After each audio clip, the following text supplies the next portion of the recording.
बोहू ये की कथा कौन है कि मां केते कोन बेमार हेछि ना कोन नहीं तो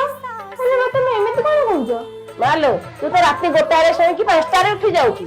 जहा भी हेले मनीष को 8 रु 10 घंटा सोईबा कथा तू हमर सोई पड़ चुपचाप ठीक अछि मां बोहू हां मां सकाळू तो संध्या जाई ऑफिस रे काम करी थकी जाउची पुणी घर आसी घर काम सब करूछु कौन करी मां घर काम तो सब करबा को पड़िबो बोहू गोटे काम करवा घर काम पे गोटे लोक रखिदवा आउ आमे दी जण मिसिकी वीडियो करवा ठीक अछि मां मां चलो वीडियो करिया चल वो वीडियो करिया बोहू उसे नाली साड़ी की तो बोहू